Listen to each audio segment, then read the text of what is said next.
하나님께서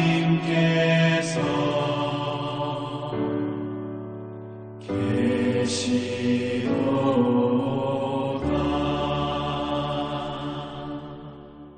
2022년 6월 25일 토요일입니다. 매일 성경 오늘 말씀은 사무엘상 31장 1절에서 13절까지입니다. 사울, 그의 죽음과 왕국의 몰락이라는 제목으로 말씀을 드리겠습니다. 사울과 이스라엘 군대는 블레셋과의 전쟁에서 패배하고 말았습니다. 사울은 패전하고 중상을 입자 스스로 칼을 뽑아 자결했습니다. 블레셋은 사울의 시신을 벳산 성벽에 매달아 능욕했습니다. 그러나 길랏 야베스 사람들은 사울의 시체를 수습하여 야베스에 가져가 장사 지냈습니다. 오늘 말씀을 통해 사울의 불순종으로 인한 이스라엘의 비극은 무엇인지를 살펴보겠습니다. 먼저는 패전입니다. 사울이 이끄는 이스라엘 군대는 블레셋에 패하고 흩어졌습니다.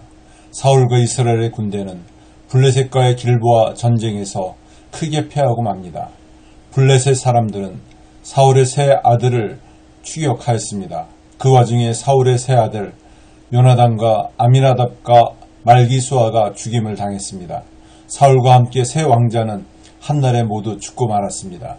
다음은 죽음입니다. 사울은 중상을 입고 자신의 칼에 엎어져 스스로 자결했습니다. 사울은 블레셋과의 전투에서 화살에 맞아 중상을 입었습니다. 그는 할례받지 못한 자들의 칼에 모욕을 당할까 두려워 스스로 죽음을 택했습니다. 하나님보다 사람을 두려워했던 사울은 죽음의 순간에도 사람만 의식하고 자존심만 지키려 했습니다. 하나님을 버리고 하나님의 음성의 길을 닫은 사울의 마지막 모습입니다. 이처럼 사울은 하나님이 세운 왕이었지만 하나님의 말씀을 듣지 않고 거듭 거역하다가 결국 허망하게 생을 마감하고 말았습니다. 블레셋에 패한 이후 이스라엘은 요단 동편 갓과 길랏으로 도망하고 이스라엘 평지와 요단 강변까지 블레셋이 차지하게 되었습니다. 마지막으로 야베스 사람들은 사울과 그 아들들의 시체를 거두어 장사했습니다. 블레셋 사람들은 다음날 기브아 산에서 사울과 세 아들의 시체를 발견하였습니다. 그들은 사울의 머리를 베어 블레셋 온 지역에 돌리고 갑옷을 벗겨 아스다롯의 신당에 두었습니다. 사울의 시신은 벳산 성벽에 매달았습니다. 사울은 죽어서도 그의 시신마저 블레셋 사람들에 의해 능욕을 당했습니다. 이런 가운데 사울의 죽음을 슬퍼한 이들이 있었습니다. 길랏 야베스 사람들입니다.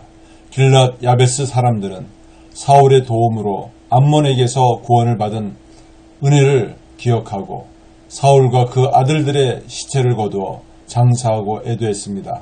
사울이 죽은 이유와 상관없이 사울에게 베푼 받은 은혜를 잊지 않고 최선을 다해 갚았습니다.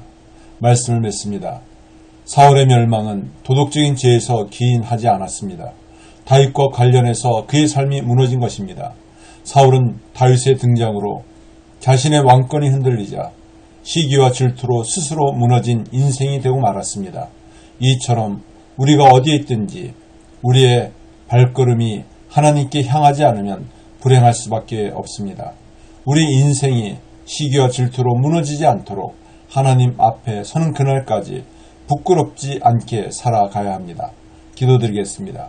하나님 아버지, 우리의 발걸음이 항상 하나님께로 향하게 하여 주시옵소서. 하나님 앞에 서는 그날까지 부끄럽지 않게 살게 하여 주시옵소서. 그 은혜를 허락하여 주시옵소서. 예수님의 이름으로 기도드립나이다. 아멘.